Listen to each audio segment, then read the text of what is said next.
বন্ধুরা এখন আমরা যাচ্ছি গঙ্গা গাদুতে। এই যে আতারুল ভাই কিছু বলো তুমি। চান করতে যাচ্ছি না হলে 2 বছর পর। হ্যাঁ, আর আমি সাঁতার টাতার কিছু জানি না, এদের পাল্লাই পরে গেছি। এই দেখো সামনে আমাদের রিন্টু মানুষ, আপনারা একটা লাইক শেয়ার করে দিবেন। তো তোমাদেরকে গঙ্গায় গিয়ে দেখাচ্ছি পরিস্থিতিটা কি হয়। এই মুহূর্তে আমরা চলে এসেছি, এ দেখো আমাদের ভাগীরথী নদী, যেটাকে আমরা ছোট থেকে গঙ্গা বলে চিনি।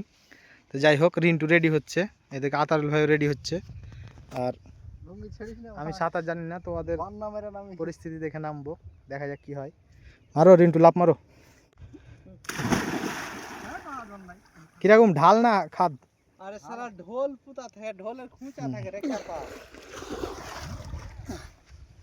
দারুণ ভিউ, দারুণ গাইস, দারুণ ভিউ দেখে নাও গাইস।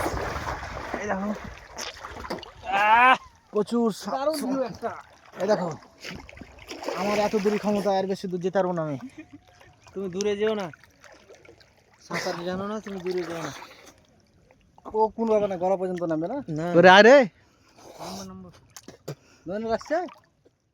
ব্যাপারটা হচ্ছে গোসল করা কমপ্লিট আমাদের এখন। এই যে আতারুল ভাই, এই যে রিন্টু উঠছে, তো এই হচ্ছে ব্যাপার। তো যাদের বাড়ির পাশে ভাগীরথী নদী আছে এরকম, যেটা গঙ্গা বলছি আমরা, সেই ব্যাপার গোসল করতে আসবে, সবুজ মাঠ, সেই শান্তি।